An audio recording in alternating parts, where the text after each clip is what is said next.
హల్లెలూయా, హల్లెలూయా. చూడండి, పరిశుద్ధ గ్రంథములో నుండి మనము కొద్ది నిమిషాలు దేవుని వాక్యాలను మనము ధ్యానం చేసుకుందాం. ఇప్పుడు మనము చదివిన ఈ కీర్తనలో 3 అధ్యాయాలు చదివాము. మనం ఈ 3 అధ్యాయములలో కూడా దావీద్ మహారాజుది తన ప్రార్థన కనబడుతుందండి. 3 అధ్యాయాలు ఆయన ప్రార్థన చేస్తూ ఉన్నాడంటే ఎంత ప్రార్థన పరుడో ఒకసారి ఆలోచించండి. ఎంత ప్రార్థన చేస్తూ ఉన్నాడో ఒకసారి ఆలోచించండి. ప్రార్థనలో కూడా ఆయన ఏ ప్రార్థనలు చేస్తూ ఉన్నాడో చూడండి. ఈ 3 అధ్యాయాల్లో కూడా అక్కడక్కడనే చూపిస్తాను చూడండి. 143 అధ్యాయము 8వ వచనం మనం చదివితే, నీ యందు నమ్మిక ఉంచి ఉన్నాను, ఉదయమున నీ కృపా వార్తను నాకు వినిపింపుము, నీ వైపు నా మనస్సునే ఎత్తుకొనుచున్నాను, నేను నడవవలసిన మార్గము నాకు తెలియచేయుము. హల్లెలూయా, హల్లెలూయా. చూడండి, ఇక్కడ ఈ మాట మీరు గమనించండి.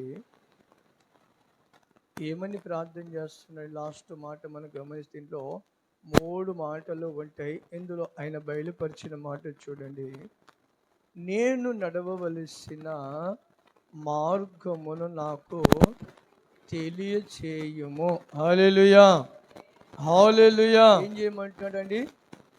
తెలియచేయమని. ఎవరిని అడుగుతున్నాడు? దేవుని అడుగుతున్నాడండి. దేవుని అడుగుతూ ఉన్నాడు. ఏంటి? నేను నడవవలసిన మార్గమును నాకు తెలియచేయుము. హల్లెలూయా. చూడండి, ఇప్పుడు మీకు ఒక సత్యాన్ని బయలుపరుస్తా. ఇందులో ఒక మంచి చదువు చదివిన తండ్రి గారు ఉన్నప్పుడు తనకున్న కుమారులు ఏం చేస్తారంటే, ఏంటి, తండ్రి దగ్గర సలహా తీసుకుంటూ ఉంటారు. నాన్న, నేను ఏ పని చేయాలి, నేను ఏ చదువు చదవాలి, నేను ఏ డిగ్రీ చేయాలి అని తండ్రిని అడుగుతారు. ఎప్పుడు? తండ్రికి గొప్పవాడుగా ఉన్నప్పుడు. హల్లెలూయా, హల్లెలూయా. అదే తండ్రి గొప్పవాడు కాకుండా తండ్రి కొద్దిగా అమాయకత్వంలో ఉండి ఆయనకి చదువు లేకుండా, ఏంటి, ఆయనకి అంత జ్ఞానము లేకుండా ఉంటే, ఆ కుమారుడు కొద్దిగా జ్ఞానవంతుడైన కుమారుడు ఉన్నాడు అనుకోండి, ఆయన ఏం చేస్తాడు?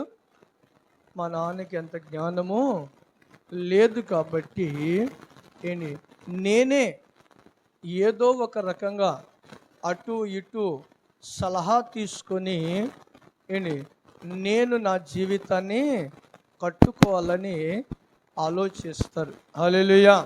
ఏది? బుద్ధి కలిగిన కుమారుడు ఉంటే. నిజమే కదా? అయితే ఇప్పుడు మనం ఇక్కడ ధ్యానించవలసిన విషయం ఏంటంటే, మన దేవుడు అజ్ఞాని కాదు, శక్తి లేని వాడు కాదు, బలహీనుడు కాదు. ఏంటి? ఆయన సర్వశక్తి కలిగిన దేవుడు. హల్లెలూయా. ఎటువంటి దేవుడు? సర్వశక్తి కలిగిన దేవుడు. ఏది జరగాలన్నా ఆయన లేకుండా ఏది జరగదు. హల్లెలూయా. ఒక నరుడు ప్రార్థన చేస్తాడు, దేవా, ఈ సూర్యుని అక్కడే ఆపివేసేయి, యుద్ధములో మేము విజయము పొందినంత వరకు అతని అక్కడే ఆపివేసేయి అంటే, ఆ సూర్యుడిని ఏం చేశాడు? ఆపివేసాడండి. హల్లెలూయా. హల్లెలూయా. సూర్యుడిని ఆపివేసేసాడు. మరొక వ్యక్తి ప్రార్థన చేస్తాడు, సముద్రములో నిలబడి కేకేస్తాడు, అయ్యా మేము సముద్రములో పడి నశించబోచున్నాము, మేము నశించబోచున్నాము అంటే ఎమ్మటి అక్కడ ప్రత్యక్షమై గాలిని తుఫాన్ని ఆపివేసేసాడు ఆయన. హల్లెలూయా, హల్లెలూయా. ఏంటి మరొక వ్యక్తి ప్రార్థన చేస్తాడు, అయ్యా ఇదిగో మేము శత్రు చేతిలో నుండి తప్పించుకొని మేము పారిపోతూ ఉన్నాము నీ ఆజ్ఞ చొప్పున. వెనుక చూస్తే వాళ్ళు వెంబడిస్తూ ఉన్నారు, ముందు చూస్తే సముద్రం అడ్డుగా వచ్చేసేసిందండి. హల్లెలూయా, హల్లెలూయా. ఎప్పుడైతే ప్రార్థన చేశాడో సముద్రాన్ని పాయలుగా చేసి వేసేసాడు దేవుడు. హల్లెలూయా. ఎంత శక్తివంతుడండి మన దేవుడు, ఎంత శక్తివంతుడు మన దేవుడు. అటువంటి శక్తి కలిగిన దేవుడని ఈ దావీదు మహారాజు గ్రహించాడు. ఈ దావీదు మహారాజు గ్రహించి ప్రార్థన చేస్తూ ఉన్నాడు. ఏమని ప్రార్థన చేస్తున్నాడు? దేవా దేవా నేను నడవవలసిన మార్గమును నాకు తెలియచేయుము. హల్లెలూయా. తెలియచేయుము, తెలియచేయుము, నేను ఎలా నడుచుకోవాలో. కొన్ని సందర్భాలలో దేవుని పక్కన పెట్టేసేస్తారు. వారికి ఉన్న ఆలోచన ప్రకారంగా నడవాలని అనుకుంటూ ఉంటారు. వారి ఆలోచన ప్రకారంగా నడవాలనుకుంటూ ఉంటారండి. అప్పుడు దేవుడు ఏం చేస్తాడో తెలుసా? ప్రశాంతంగా కూర్చుంటాడు. ప్రశాంతంగా కూర్చుంటాడు, నిన్నేమీ చేయడు. ఎందుకో తెలుసా? నువ్వు చేసుకుంటున్నావు కదా, చేసుకోమంటాడు. హల్లెలూయా. ఈ ఏలియాకు ఒక సమస్య వచ్చింది. ఒక స్త్రీతో భయపడ్డాడు. స్త్రీతో భయపడి అక్కడే మోకరించి ప్రార్థన చేస్తే బాగుండేది. ఎందుకంటే ఆయన ప్రార్థన చేసినప్పుడు ఆకాశములో నుండి దేవుడు అగ్నిని కురిపించాడండి. అగ్నిని కురిపించి నీళ్లతో నిండి ఉన్న బలిపీఠాన్ని దేవుడు కాల్చి వేసేసాడు. అంత శక్తి కలిగిన దేవుని సన్నిధిలో ఒక మనిషి, ఒక స్త్రీ పురుషుని ఏం చేయగలుగుద్ది? ఒక స్త్రీ పురుషుని ఏం చేయగలుగుద్ది? లోక సంబంధంగా ఆలోచిస్తే, దైవశక్తిగా ఆలోచించకుండా లోక ఆలోచనగా ఆలోచిస్తే కూడా శక్తి స్త్రీ కంటే పురుషుల్లో ఎక్కువ. హల్లెలూయా. దేవుణ్ణి పక్కన పెట్టి లోక సంబంధంగా ఆలోచిస్తే స్త్రీ పురుషుని కంటే తక్కువ. అయినప్పటికీ ఒక స్త్రీని చూసి భయపడి పారిపోతా ఉన్నాడు. దేవుడు అడ్డం వచ్చాడా? ఎక్కడికయ్యా పారిపోతున్నావా? ఒక ఆమె పారిపోతుంటే అడ్డుగా వచ్చాడు దేవుడు. ఎవరికి అడ్డు వచ్చాడు దేవుడు? ఆగరికి. ఏందమ్మా నీ ఎక్కడికి వెళ్తున్నావు? తిరిగి వెనక్కి వెళ్ళమంటాడు కదా. అలాగనే ఏలియాకి ఏమైనా అడ్డు వచ్చాడా? ఏలియాకైనా అడ్డు వచ్చాడా? ప్రార్థన చేయకుండా శక్తిని ఎరిగి కృపను పొంది, ఆఖరికంతే అంత శక్తి లేదు ఆమెకి. అంత శక్తి లేదు. అంత శక్తి లేదు కాబట్టి, అంత కృప లేదు కాబట్టి దేవుడు ఆమెకి ప్రత్యక్షమై, అమ్మ తల్లి నీ వెళ్ళవద్దు, నువ్వు తిరిగి నీ యజమాని ఇంటికి వెళ్ళమని దేవుడు అడ్డు వచ్చి చెప్పాడు. కానీ ఏలియా ఎంత శక్తి కలిగిన, దేవుని శక్తి కలిగిన వ్యక్తి. చిన్న ప్రార్థన చేస్తే ఆకాశములో నుండి అగ్ని దిగి వచ్చినటువంటి శక్తి చూసిన వ్యక్తి.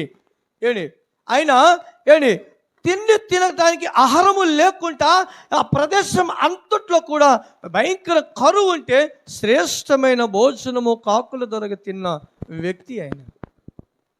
ఆయన అంత కృప పొందిన వ్యక్తి దేవుని ప్రార్థన చేస్తే బాగుండేది, కానీ ఆయన ప్రార్థన చేయకుండా దేవుని దగ్గర అడగకుండా తన సొంత ప్రయత్నం చేశాడు, సొంత నిర్ణయం తీసుకున్నాడు. అప్పుడు దేవుడు ఏం చేశాడు? పక్కకున్నాడు. దేవుడు ఈయన పరిగెత్తుతున్నాడు పరిగెత్తి ఏమయ్యాడు? పరిగెత్తి ఏమయ్యాడు? అలసిపోయి వెళ్ళి చెట్టు కింద అలసట తీర్చుకుంటున్నాడు. హల్లెలూయా. పరిగెత్తినంతసేపు దేవుడు వచ్చాడా? రాలా. అలసిపోయి కూర్చున్నాడు. అప్పుడు అయ్యా లే అన్నాడు. హల్లెలూయా. పరిగెత్తండి. ఎంతవరకు పరిగెత్తడో. అందుకనే దావీదు మహారాజు అన్నాడు, దేవా నేను నడవవలసిన మార్గము నాకు తెలియచేయుము. ఆయనకు తెలుసు నన్ను నడిపించే మార్గము ఆయన చేతుల్లో ఉందని. ఆయనకు తెలుసు నేను ఎలా బలపరచబడాలో, ఆయనకు తెలుసు నేను ఎలా ఆశీర్వదింపబడాలో, ఆయనకు తెలుసు నన్ను ఎక్కడ స్థిరపరచాలో, ఆయనకు తెలుసు నేను ఎక్కడ ఆశీర్వదింపబడాలో, ఆయనకు తెలుసు ఆయన ఆత్మీయ జీవితం ఎక్కడ బలపడాలో ఆయన చూశాడు. కాబట్టి హల్లెలూయా. అందుకనే ఆయన తన సొంత నిర్ణయం తీసుకోలేదని ఒక రాజుగా ఉండి కూడా తన సొంత నిర్ణయము తీసుకోకుండా ప్రార్థన చేస్తూ ఉన్నాడు. దేవా నేను నడవవలసిన మార్గమును నాకు తెలియచేయము. ఈరోజు మీరు ఏ పని చేసినా ప్రార్థన చేయండి. ముందు నాకంతా తెలుసులే అన్నాను అనుకో, నష్టపోయేది మనమే. హల్లెలూయా. అంత తెలుసు అని పరిగెత్తకూడదు, అంత ధనముందని ఆలోచించకూడదు, అంత బలముందని ఆశించకూడదు. మనకంటే బలవంతుడు, మనకంటే శక్తివంతుడు, మనలను నడిపించేవాడు, మనలను పోషించేవాడు ఆయన ఉన్నప్పుడు మనం ఆయన చెప్పినట్లుగా చేయాలి. హల్లెలూయా. ఆయన చెప్పినట్లుగా చేయాలి. అందుకని అక్కడ అన్నాడు, దేవా నా మార్గములను నేను తెలియచేయము. నేను నడుచుకోవడానికి నువ్వు తెలియజేయ, లేకపోతే కూర్చోమంటే ఇక్కడే కూర్చుంటా. ఒక దైవజనుడు ఉన్నాడు. దేవుడు అతనిని దర్శించాడు. భయంకరమైన పాపంలో ఉన్నాడు. పాపంలో ఉండి దేవుని పిల్లలను హింసిస్తున్న తర్వాత దేవుడు అతన్ని దర్శించాడు, బలపరిచాడు. తనను వాడుకుంటున్న సందర్భంలో నేను గొప్పగా వాడబడుతున్నాను అనుకున్నాడు. నేను వెళ్ళిన ప్రదేశాన్ని అంతటినీ దేవుడు నాకు తోడుగా ఉన్నాడు, నన్ను బలపరుస్తాడు అనుకున్నాడు. దేవుడు నన్ను నడిపించే దేవుడు అనుకున్నాడు. నేను ఒక ప్రదేశానికి వెళ్ళి సువార్తను ప్రకటించాలనుకున్నాడు. హల్లెలూయా. సువార్త నేను ప్రకటించాలి, ఆ ప్రదేశానికి నేను వెళ్ళాలి అంటే పరిశుద్ధాత్మ దేవుడు అంటాడు, ఆ ప్రదేశానికి వెళ్ళవద్దు. హల్లెలూయా. ఆ ప్రదేశానికి వెళ్ళవద్దు. ఎవరితో మాట్లాడుతున్నాడు ఈ మాట? ఎవరితో మాట్లాడుతున్నాడు? ఆ ప్రదేశానికి వెళ్ళవద్దు అని.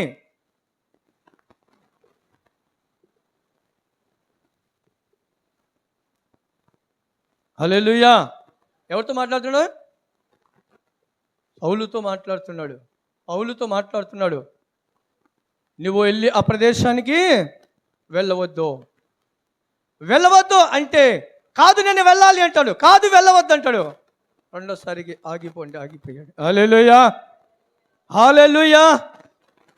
ఆయన అపోస్తులుగా ఏర్పరచబడ్డాడు, శక్తివంతుడు, దేవుని ఆత్మతో ఉంది, దేవుడిని నడిపిస్తూ ఉన్నాడు. అయినప్పటికీ ఆయనకి దేవుడు ఆగమన్నప్పుడు ఆయన ఆగిపోయాడు. హల్లెలూయా. దేవుని పనే కదా, సువార్త ప్రకటించడమే కదా. ఆత్మ రక్షించడమే కదా ఆయన చేసిన, అదే దేవుని పనే కదా చేస్తుంది. తన సొంత పని కాదు కదా, ధనాన్ని సంపాదించడం కాదు కదా, ధనపేక్షం కలిగిన వాడు కదా, అటువంటి వ్యక్తి కాదు కదా, తన మెప్పింపు కోసం వెళ్తున్న వ్యక్తి కాదు కదా. ఆయన వెళ్తుంది దేవుని పని కోసమే, అక్కడ ఆత్మను రక్షించడానికి ఆయన వెళ్తున్నాడు. అయితే దేవుడు అన్నాడు, వద్దు ఆగమన్నాడు. వద్దు ఆగు, ఆగిపోయాడు. ఈరోజు పరిశుద్ధాత్మ దేవుడు మనకు ఏది బయలుపరిస్తే అది చేయవద్దు, ఆగుతున్నామా? అందుకనే పౌలు గారు, నేను మంచి పోరాటము పోరాడి తినన్నాడు, నా కోసము జీవ కిరీటము ఉంచబడింది. హల్లెలూయా! జీవ కిరీటము ఉంచబడింది. ఎందుకు తెలుసా? నా సొంత నిర్ణయం కాదు, నా సొంత ఆలోచన కాదు, దేవుని ఆలోచన, దేవుని ప్రణాళిక, దేవుని ఉద్దేశ ప్రకారంగా మనం ప్రతి అడుగు కూడా మనము ఆయన లేకుండా వేయకూడదు. మనకెంతో ఉన్నాయి, ఎన్నెన్నో ఆశలు ఉంటాయి, ఎన్నెన్నో ఆశలు ఉంటాయి, ఉంటాయి ఆశలు. అది దేవుడికి ఇష్టమైనవి కొన్ని ఉంటాయి, దేవుడికి ఇష్టం లేని కొన్ని ఉంటాయి. దేవుడికి ఇష్టం లేని కొన్ని ఉంటాయి, వాటిలో మనము ఎక్కువగా ఆసక్తి కలిగి ఉంటాం. ఎందుకో తెలుసా? అపవాది మనలను బలహీనత పరచడానికి, అపవాది మనల్ని బలహీనత పరచడానికి తను ఇంకా ఎక్కువ ఆశ పుట్టించిందండి, ఎక్కువ ఆశ పుట్టించింది. అదే కావాలి, అదే కావాలని. కానీ మనము దాన్ని గ్రహించి వాక్యంలోకి వెళ్ళిపోవాలి. ఇది దేవుడికి అనుకూలమా లేదంటే కాదా? వాక్యం మనకి ఏం బోధిస్తుంది, వాక్యం మనకి ఏం తెలియపరుస్తుంది, వాక్యానుసారంగా ఉన్నామా లేదా? ఈ ప్రేరేపణ నాకు కలిగినది, ఈ ఆశ నాకు పుట్టినది, ఇది దేవుని చిత్తమా కాదా? వాక్యంలోకి వెళ్దాం. హల్లెలూయా, హల్లెలూయా అని వాక్యంలోకి వెళ్ళి మనము దానిని బట్టి మనము నడవడానికి ప్రయత్నం చేయాలి. మనం హల్లెలూయా ఏం చేయాలి? మనము నడవడానికి ప్రయత్నం చేయాలండి. మనం నడవడానికి ప్రయత్నం చేయాలి. ఎప్పుడైతే మనము అటువంటి నడవడిలో మనం ఉండగలుగుతామో అప్పుడు దేవుడు మనలను బలపరిచి నడిపిస్తాడు ఆయన. హల్లెలూయా. మన సొంత నిర్ణయం తీసుకున్నాం అనుకో ఇబ్బంది పడు. మన ఏలి అదే చేశాడు. తన సొంత నిర్ణయం తీసుకొని పరిగెత్తాడు అలసిపోయి శరీరం అంతా కూడా అలసట వచ్చేసింది, ఇక పరిగెత్తలేకపోతున్నాడు. ఇక అప్పుడు చెట్టు కింద కూర్చొని అలసట తీర్చుకోండి. కనుక మనము ప్రభుని ఎరిగిన వారము, వాక్యము ఎరిగిన వాళ్ళము, పరిశుద్ధాత్మ దేవుడు మనల్ని నడిపిస్తూ ఉన్నాడు. కనుక మనము వాక్యాన్ని బట్టి మనం వెళ్ళవలసిన వారమై ఉండాలి. వాక్యము చేత మనము నడిపింపబడవలసిన వారమై ఉండాలి. అందుకనే దావీదు అన్నాడు, ఇదిగో దేవా, నేను నడవవలసిన మార్గము నాకు తెలియచేయము. ఎందుకో తెలుసా? నేను నడుచుకున్నటానికి నాకు తెలియచేయమన్నాడు. హల్లెలూయా. మనము కూడా అటువంటి ఆలోచనలో మనం వెళ్తే దేవుడు మనలను నడిపిస్తూ ఉంటాడు. నడిపింపబడేటప్పుడు కూడా ఇప్పుడు ఆయన రాజు కదా, దావీదు మహారాజు రాజే కదా, ఆయనకి ఎందుకు సమస్యలు ఉంటాయి కదా? తినడానికి సమృద్ధి ఉంది, ప్రజలు చాలామంది పనిచేసే వాళ్ళు ఉన్నారు, ఎంత ఏ కోణం నుంచి చూసినా సమృద్ధి. కానీ పైన 6వ వచనం ఏమంటున్నాడు చూడండి, నీ తట్టు నా చేతులను చాపుచున్నాను,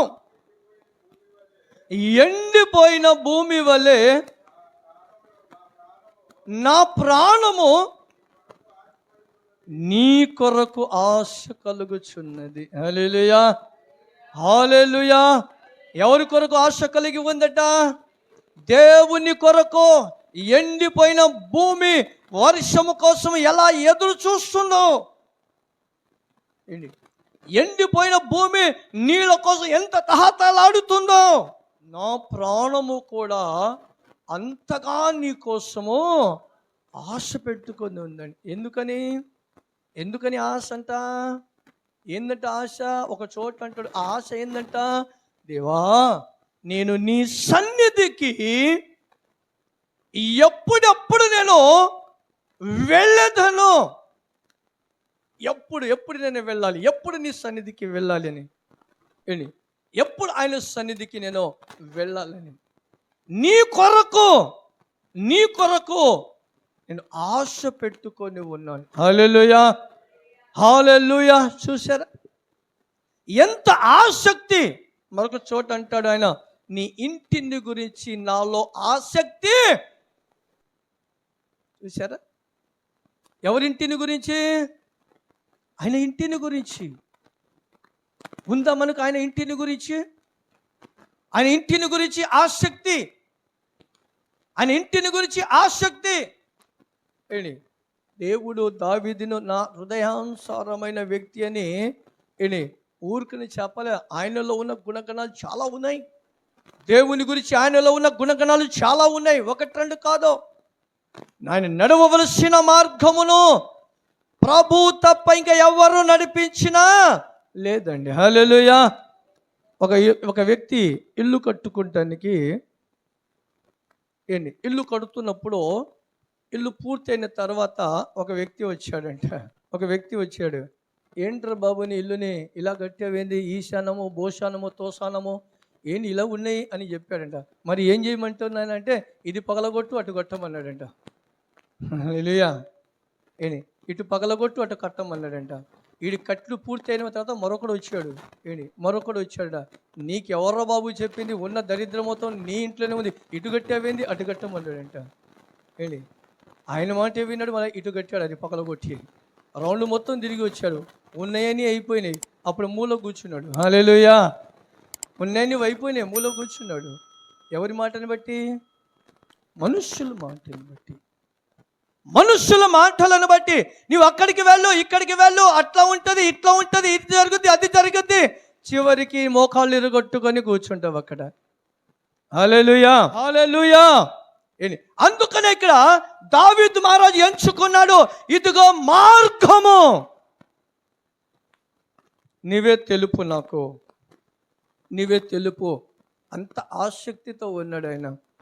నీవే తెలుపు, నీ మార్గము తప్ప నాకు సమాజంలో ఉన్న వాళ్ళు అనేకమైన పిచ్చి వాళ్ళు పిచ్చి ఆలోచనలు చెబుతూ ఉంటారు. నాకు అనేక పిచ్చి ఆలోచనలు చెబుతూ ఉంటారు. ఇది ఇక్కడ కట్టు, అది అక్కడ కట్టు, అది ఎక్కడ కట్టమని. కాదు, అది నీ చిత్తము కావాలి. హల్లెలూయా. అది నీ చిత్తము కావాలి. నాకు తెలియపరచమంటే దేవుడు ఆయనని తెలియపరిచి అతనును బలపరచాడు. హల్లెలూయా, హల్లెలూయా. దావీదు ఊరికనే కాదు, ఆయన అంత శక్తివంతులుగా ఎంచబడడానికి దేవుడు తప్ప సొంత నిర్ణయం ఆయన ఎక్కడ తీసుకోలేదు. ఒకసారి నిర్ణయం తీసుకున్నాడు, దెబ్బతిన్నాడు. దెబ్బతిన్న తర్వాత సరి చేసుకున్నాడు. ఇక ఆయన ఎక్కడ కూడా ఆయన తన ఆలోచనలను ఉపయోగించాలి. హల్లెలూయా, ఉపయోగించాలి. ఇంకొక విషయం మనం గమనిస్తే ఈ 41 కీర్తనలో ఒక మాట ఉంటుంది. 41 కీర్తనలో ఒక మాట ఉంటుంది. మనకు 5వ వచనం చదివితే,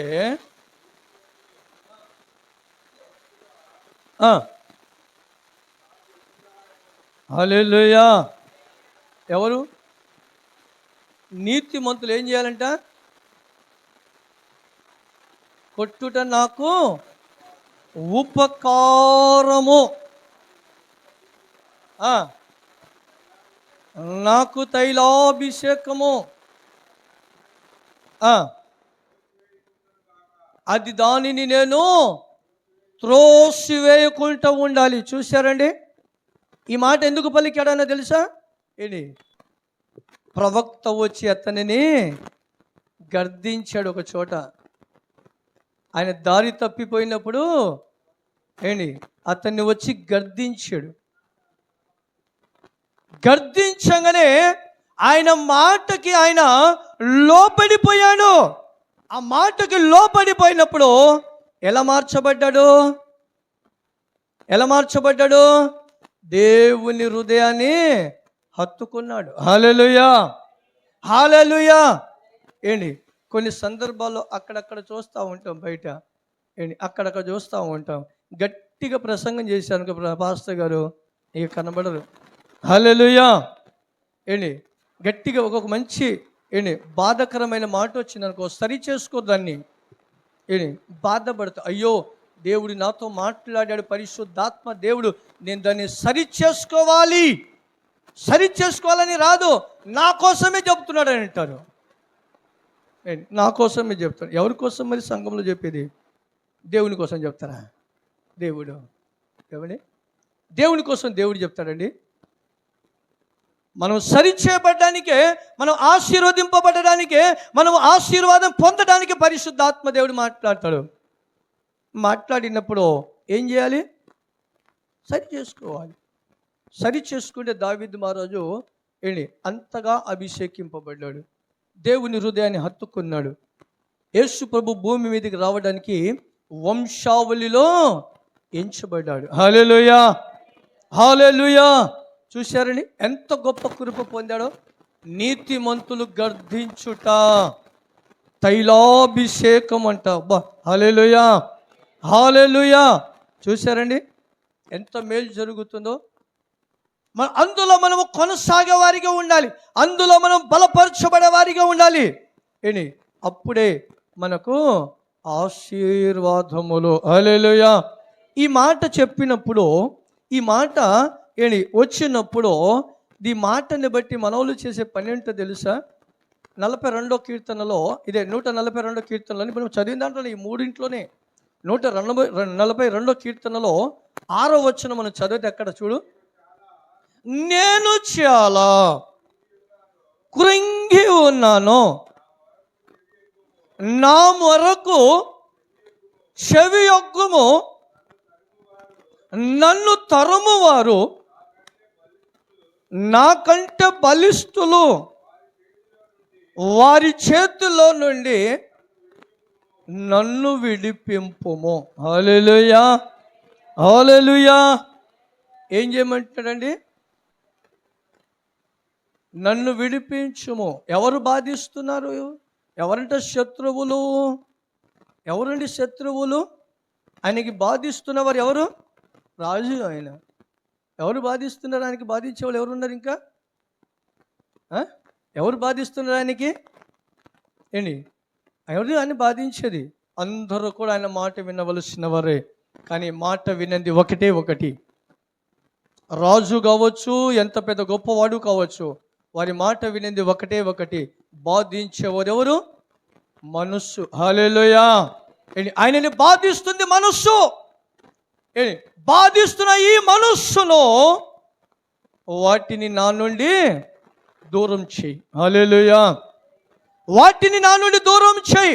నన్ను బాధిస్తున్న వారు దాని వలన నేను కృంగిపోతున్నాను, వాటి వలన కృంగిపోతున్నాను. నా మనస్సు నన్ను కృంగదీస్తూ ఉంది. కృంగదీసేది మనస్సు. ఎవ్వరు శత్రువులు లేరు మనకి, ఎవ్వరు శత్రువులు లేరు. అపవాదిని దేవుడు మన కాళ్ళ కింద శీఘ్రముగా అణిచివేసే శక్తి దేవుడు మనకు ఇచ్చాడు. హల్లెలూయా. ఆ శక్తి దేవుడు మనకి ఇచ్చాడు. అపవాది ఎప్పుడు ప్రవేశించింది? అపవాది ఎప్పుడు ప్రవేశించింది తెలుసా? అపవాది ఎప్పుడు ప్రవేశించింది తెలుసా? యేసు ప్రభు 40 రోజులు ఉపవాసం ఉన్నాడు. అప్పుడు ఆయన ఏమై ఉన్నాడు? ప్రభు బలహీనుడై ఉన్నాడు. అప్పుడు దాకా వచ్చిందా? రాలా. మనం ఎప్పుడైతే ఆత్మీయతలో మనం బలహీనులు అవుతామో అప్పుడు వస్తాడు ఆయన. మనము బలహీనులైనప్పుడు వస్తాడు ఆయన.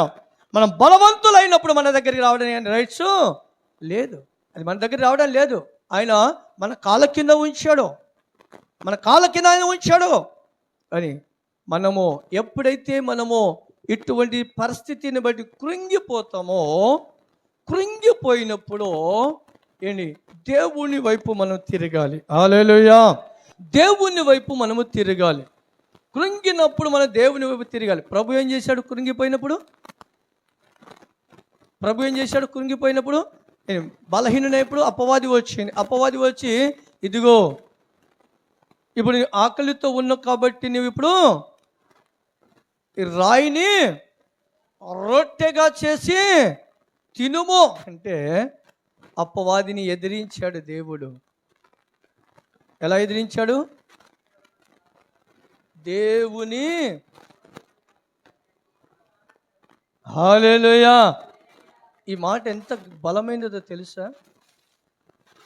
దావీదు ఇక్కడ ప్రార్థన చేశాడు. ఈ 6వ వచనంలో కురింగిపోయే సందర్భంలో వెళ్ళి ఈ మాట దేవుడు చెప్పిన, రాయిని రొట్టెగా చేసి తిన్నాము కాదు కానీ దేవుని నోట నుండి వచ్చే హల్లెలూయా.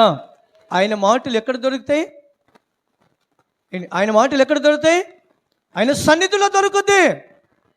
ఆయన సన్నిధిలో దొరికినప్పుడు మనకు అపవాది కృంగదీయడానికి ప్రయత్నం చేస్తున్నప్పుడు, బలహీనత పరచడానికి ప్రయత్నం చేస్తున్నప్పుడు, మనం బలహీనుడు అయినప్పుడు ఆయన సన్నిధికి వెళ్ళి మనము బలవంతులుగా మనం ఎంచబడాలి. హల్లెలూయా. మనం బలవంతులుగా ఎంచబడాలి. ఎప్పుడైతే మనం అటువంటి పరిస్థితుల్లో ఉంటామో, మనం ఎప్పుడైతే అటువంటి స్థితిలోకి వెళ్ళిపోతామో, యెషయా గ్రంథంలో బయలుపరుస్తున్న మాట చూడండి. యెషయా గ్రంథము 51వ అధ్యాయము 14వ వచనాన్ని చదవండి ఒకసారి. కృంగబడిన వారు త్వరగా విడుదల పొందునంటండి. దేవునికి స్తోత్రం. హల్లెలూయా. ఏంటంట ఆ మాట చూడండి. ఆలస్యం ఉంది, అక్కడ ఆలస్యం ఉందేమైనా? త్వరగా విడుదల పొందును. ఎవరు? కృంగబడిన వారు. ఎక్కడ విడుదల పొందుతారు? ఎక్కడ విడుదల పొందుతారు? మీకు ఒక మాట చెప్తాను. లోక సంబంధంగా వాటి విషయంలో కుంగుతూ ఉంటారు, లోక సంబంధమైన వాటిలో కుంగబడుతూ ఉంటారు. చాలామంది దాని గురించి అనుకుంటూ ఉంటారు, కానీ పరిశుద్ధాత్మది దానికి ఒక మార్గాన్ని చూపిస్తాం. ఇప్పుడు ఒక వ్యక్తి బాగా కుంగిపోతూ ఉంటారు ఒక సమస్య గురించి కుంగిపోయి అని ఏం చేస్తారు? వెళ్ళి బార్ షాప్లో కూర్చుంటాడు. నిజమే కదా? ఎందుకు బాబు చేశాడంటే, అవి నా బాధ నీకు తెలియదండి అంటాడు. నా బాధ నీకు తెలియదండి అంటాడు. అక్కడికి వెళ్ళి తాగుతాడు. ముందే ఒక 1000 రూపాయలు అప్పు ఉంది, ఉదాహరణగా 500 తాగి వచ్చాడు. అప్పుడు పెరిగిందా తగ్గిందా? మరోసారి పెరిగింది. ఇంకొక 10 సార్లు అలా వెళ్ళారనుకోండి, తాపకి పెరిగిపోతుందా తగ్గుతుందా? పెరగటం మాత్రమే. మనము అపవాది మనలను ఏ విషయంలో మనం కృంగిపోయి ఉంటామో ఆ సమయంలో మనము బలహీనులు అయ్యేటప్పుడు మనము అలాగనే ఉండిపోతే సమస్య పెరుగుద్ది కానీ తగ్గదు. హల్లెలూయా. పెరుగుద్ది కానీ తగ్గదు. ఎప్పుడైతే ఆయన సన్నిధిలోకి వెళ్ళగలుగుతామో, ఆయన సన్నిధికి వెళ్ళి మనము ఆయన మాటని వినగలుగుతామో, ఆయన మాట ఏం చేస్తుందంటే మనలను ధైర్యపరుచుద్ది. హల్లెలూయా. ఆయన మాట మనల్ని ధైర్యపరుచుది. ఆ మాట మనలో వచ్చినప్పుడు మనం ఒక మాట ద్వారా మనము ఒక శక్తివంతులుగా మనము మార్చబడతాము. హల్లెలూయా. హల్లెలూయా. అందుకనే నువ్వు ఎప్పుడైతే ఆయన మాటని వినగలుగుతావో త్వరగా నీకు విడుదల కలిగిద్ది. హల్లెలూయా. త్వరగా నీకు విడుదల కలిగిద్ది. ఎందుకంటే విడుదల కలగజేసే దేవుని మాటలు కనుక. నీకు విడుదల కలుగచేసే అది దేవుని మాటలు కనుక నీకు త్వరగా విడుదల కలుగుతుంది. హల్లెలూయా. హల్లెలూయా.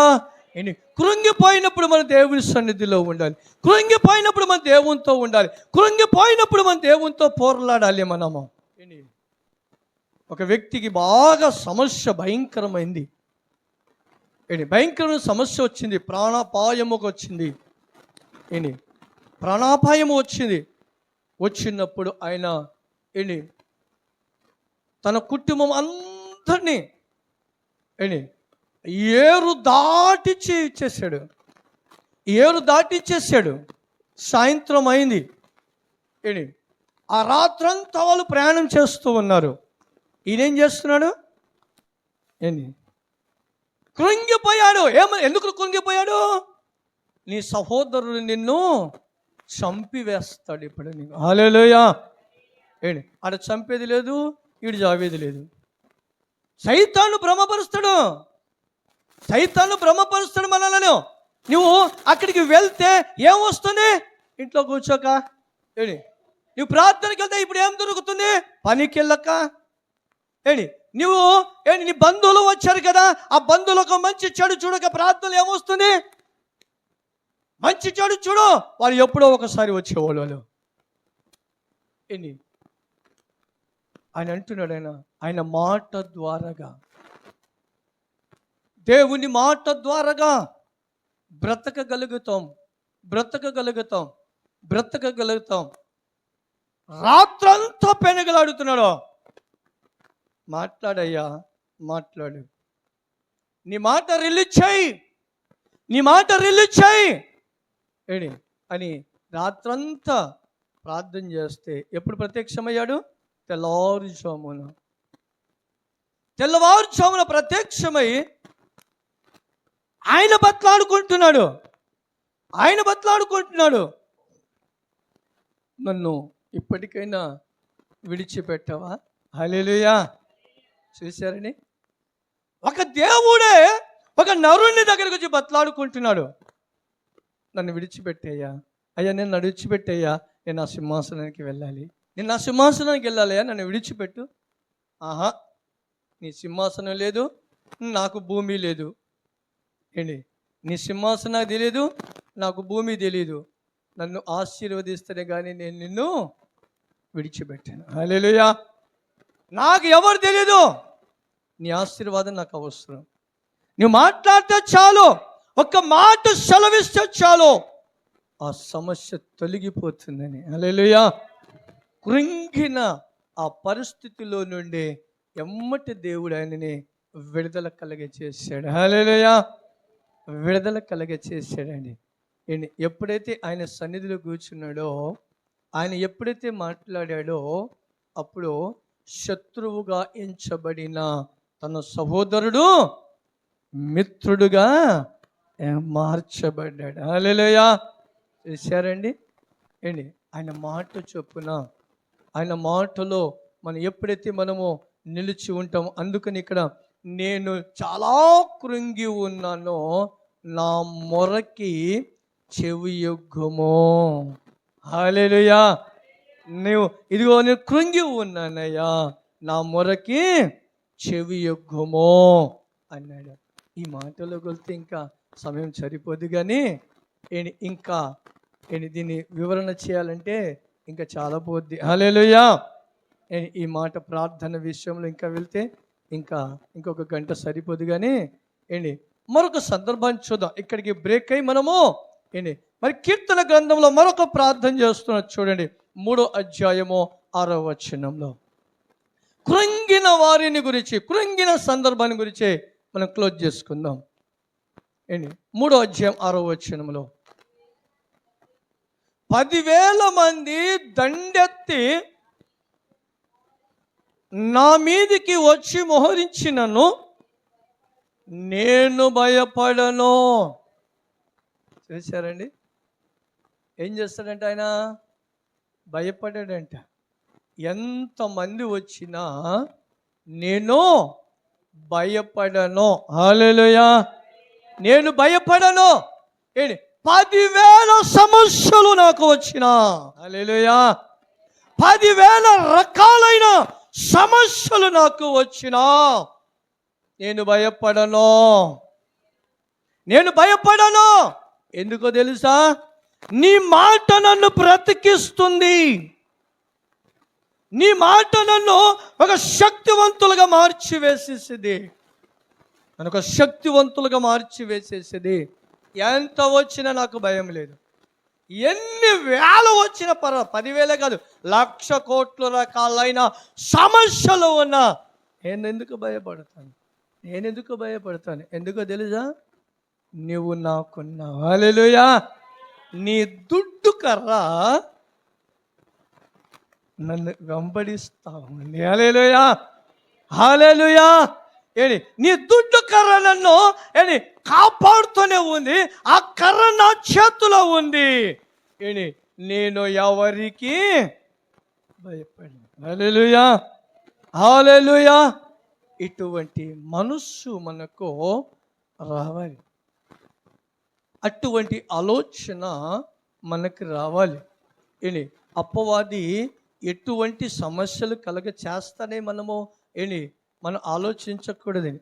సమస్యలు ఎప్పుడు ఎదురవుతాయి? మనం ఆలోచించే ఆలోచన ఏందో తెలుసా? మీకు వివరణ ఇస్తాను, ఇది గుర్తుపెట్టుకోండి. ఇప్పుడు ఇది మంచి ఒక గొప్ప ఆశీర్వాదకరమైంది. సమస్యలు ఎప్పుడు వస్తాయి? అపవాది ఎప్పుడు వస్తున్నాడు? ఇందాక చూసాం కదా, యేసు ప్రభు దగ్గర ఏం చేశాడు? బలహీనుడైనప్పుడు వచ్చాడు, కానీ బలవంతుడుగా ఉన్నప్పుడు రాలా. ఇంకొక మీకు సత్యం చూపిస్తాను. ఇప్పుడు గ్యాస్ ముట్టిస్తారు, పొయ్యి ముట్టిస్తారు, గ్యాస్ మండుతుంది. గ్యాస్ ఆ అగ్నితో మండుతున్నంతసేపు ఈగలు వస్తాయా? చెప్పండి. ఇప్పుడు ఈగలు వస్తాయా మండుతున్నప్పుడు? ఒకవేళ ఆ మండుతున్నప్పుడు ఈగలు వచ్చాయి అనుకోండి, అందులో కాలిపోతాయి. అవి కాలిపోతాయి. ఎప్పుడు వస్తాయి మరి ఈగలు? హల్లెలూయా. సమస్య మనకి ఎప్పుడు వస్తాయి? గుర్తుపెట్టుకోండి. సమస్య వచ్చిందంటే కారణం అదే. సమస్య వచ్చిందంటే కారణం అదే. బలహీనులు అవుతాం మనం. ఇంకొక ఆలోచన మీకు ఇస్తాను. మేము బాగా ప్రార్థన చేస్తున్నామండి, బాగా ప్రార్థన చేస్తున్నాం కదా, మాకెందుకు సమస్యలు వచ్చాయి, మేము బాగా మండుతున్నాం కదా అని అనుకుంటాం. మేము బాగా మండుతున్నాం కదా ప్రార్థనలు అనుకుంటాం. కానీ సమస్య ఎందుకు వచ్చింది అంటారు? మీరు మండుతున్నారు బాగానే, కానీ ఎలా మండుతున్నారు తెలుసా? ఆయన చిత్తానుసారంగా కాదు. హల్లెలూయా. ఆయన చిత్తానుసారంగా కాదు. ఆయన చిత్తానుసారంగా మేము చదివాం కదా మనము. 43వ కీర్తన ఏమన్నాడు? నేను నడవవలసిన ఆయన ఆలోచనలో లేకుండా మనం ప్రార్థన చేస్తున్నాం. అది ఇక్కడ ఎంతో ప్రార్థన చేస్తున్నాం, ఎంతో ప్రార్థన, ఎన్ని ఉపవాసాలు ఉన్నా అనవసరం. అక్కడ దేవుడికి నీ మీద ఒక ఉద్దేశం కలిగి ఉన్నాడు. ఆయన నీ మీద ఒక ప్రణాళిక కలిగి ఉన్నాడు. ఆ ప్రణాళికలో నువ్వు వెళ్ళనందున దేవుడు నీకేం చేస్తాడంటే, యోనాకేం చేశాడు? వాక్యాలే. యోనాకేం చేశాడు? నువ్వు వెళ్ళయ్యా, నిన్నే పట్టణానికి వెళ్ళాను. ఆయన ఏం చేశాడు? సొంత ప్రయత్నం నిర్ణయించాడు. అప్పుడు ఆయనకి ఏమొచ్చింది? సమస్యలు వచ్చాయి. ఇప్పుడు మనం గమనించి, ఇప్పుడు సమస్య ఒకటి వచ్చిందంటే ప్రార్థనలు ఉన్నాయి. ప్రార్థనలు కాదు ముఖ్యం, నడవడి ఆయనకి ముఖ్యం, దేవుడికి. హల్లెలూయా. నడవడిని బట్టి ప్రార్థన ఉండాలి, నడవడిని బట్టి ప్రార్థన ఉండాలి. దేవుని చిత్తానుసారంగా నేను ఉన్నానా? దేవుని ఆలోచనలో నేను ఉన్నానా? అందుకనే రోమపత్రిక ఊరికనే కాదు. రోమపత్రిక అక్కడ 12వ అధ్యాయం ఊరికనే రాయాల పౌలు గారు. పరిశుద్ధాత్మ దేవుడు ఊరికనే మాట్లాడే ఏమన్నాడు ఆయన? దేవుని చిత్తమును మీరు ఎరగడానికి సజీవ యాగముగా మీ శరీరములను ఆయనకు సమర్పించండి. ఆయన చిత్తం ఏదో మీరు ఆయనని పరీక్షించి తెలుసుకోనండి ముందు. హల్లెలూయా. అది ఆయన చిత్తమును తెలుసుకొని ఆయనలో నడిపింపబడాలి. ఆయన చిత్తంలో మనం కొనసాగాలి. ఆయన చిత్తంలో మనం ఉండగలిగితే ఏ సమస్య కూడా ఆయన రానివ్వడు. ఏ సమస్య కూడా ఆయనకు రానివ్వడు మనకి. ఇది ఆయన చిత్తము కాకుండా మన చిత్తానుసారంగా మనం ఎప్పుడైతే ఉండగలుగుతామో అపవాది గ్రహించగలుగుతాడు. ఎమ్మటే ఇతడు సొంత ప్రయత్నము చేస్తూ ఉంటాడు. దేవుని పనే కాదంట, దేవునికి పనే, కానీ సొంత నిర్ణయాలు, సొంత ప్రార్థనలో, సొంత ఆలోచనలో దాన్ని బట్టి ప్రార్థన చేస్తాం. మన సొంత ప్రయత్నాల చేత మనం ప్రార్థన చేస్తాం. మనం కావాలని మనం ప్రార్థన చేస్తూ ఉంటాం. మనకి అవసరాన్ని బట్టి మనం ప్రార్థన చేస్తాం. కానీ ఎప్పుడైనా కానీ మీ ప్రార్థనలో చూసారా? ప్రభువా, నా పక్షంగా నీ చిత్తం ఏముందో ఆ ప్రకారంగా నేను నడిపింపబడతాను, నన్ను వాడుకో. చేశారు ప్రార్థన? నాకు ఇది కావాలి, ఇది కావాలి, ఇది కావాలి, ఇది కావాలి కావాలంటున్నారా, కానీ నేను ప్రభుకి కావాలని ప్రార్థన చేశావు ఎప్పుడైనా? హల్లెలూయా. నీకు కావాలని ప్రార్థన చేస్తున్నావు, కానీ నీవు ప్రభుకి కావాలని ప్రార్థన చేసావు ఎప్పుడైనా? ఒకసారి మీరు ఆలోచించండి. నువ్వు ప్రభుకి కావాలైతే, నువ్వు ప్రభుకి కావాల్సిన దానివైతే, ప్రభుకి కావలసిన వాడివి, నువ్వు ప్రభు కోసము నువ్వు ప్రార్థన చేయాలి. కానీ ఏమాత్రమైనా దించు దించు దించు ఆయన దించుతూనే ఉంటాడు ఆయన. హల్లెలూయా. ఆయన దించుతూనే ఉంటాడు. ఎప్పుడైతే మనం గ్రహించాలో వాక్యానుసారంగా ఉండాలి. ఎన్ని కష్టాలు రాని, ఎన్ని నష్టాలు రాని, దేవుడు మనల్ని రానివ్వడు కూడా. వచ్చిన అందులో బలపడతాడు ఆయన. ఏమన్నాడు యెషయా గ్రంథంలో? ఇప్పుడు చదివాం కదా మనం, నీవు కృంగిన వారికి త్వరగా విడుదల. హల్లెలూయా. నువ్వు కృంగి ఉంటే దేని గురించి కృంగి ఉండాలి? నువ్వు దేవుని గురించి కృంగి ఉండాలా? దేవుని కోసం కృంగాలా? దేవుని కోసం ఆలోచించాలా? దేవుని కోసం ప్రయత్నం చేశాలా? దేవుని కోసమే నువ్వు తహతలాడుతున్నాలా? దావీదు మహారాజు అన్నాడు, దేవా నీ సన్నిధిని గురించి నేను, నీ ఇంటిని గురించి నేను ఎంత ఆసక్తి కలిగి ఉన్నాను. ఎవరిని గురించి? ఆయనని గురించి. అందుకనే ఆ స్థాయికి దేవుడు అతన్ని నడిపించాడు. అందుకనే ఆయనకి ఆ స్థాయికి దేవుడు నడిపించాడు. హల్లెలూయా, హల్లెలూయా. ఇంకా మనం చూసుకుంటూ వెళ్తే చాలా సత్యాలు ఉన్నాయి. ఈ మాటలకి చాలా సత్యాలు ఉన్నాయి. కానీ మనము గ్రహించాలి. కృంగవద్దు. కృంగే పరిస్థితి వచ్చినా ధైర్యం తెచ్చుకోవాలి. కృంగే పరిస్థితి తెచ్చేది మన మనిషే. దాన్ని దూరం చేసుకోవాలి.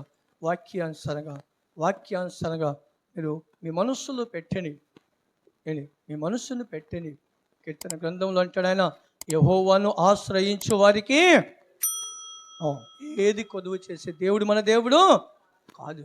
సమాజం అంతట్లో కూడా భయంకరమైన కరువు వచ్చింది. తినటానికి ఏమీ లేదు, త్రాగడానికి ఏమీ లేదు, నాక్కుంటానికి చెట్లు కూడా ఎండిపోయి ఉన్నాయి.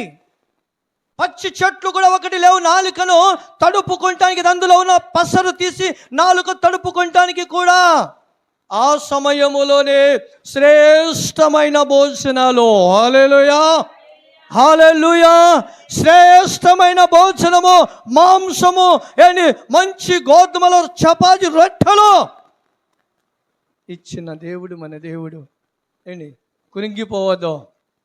ఆయన సన్నిధిలో ఆయన మాట కోసం ఉందాం. ఆయన సన్నిధి కోసం ఆసక్తి కలిగి ఉందాం. ఆయన కోసం ఆసక్తి కలిగి ఉందాం. దేవుడు తన చిత్తానుసారముగా మనలను బలపరిచి నడిపించి మన అందరినీ ఆశీర్వదిస్తూ ఉంటాడు. కనుక దేవుడి మాటలను దీవించి ఆశీర్వదించునుగాక. ఆమేన్. హల్లెలూయా, హల్లెలూయా.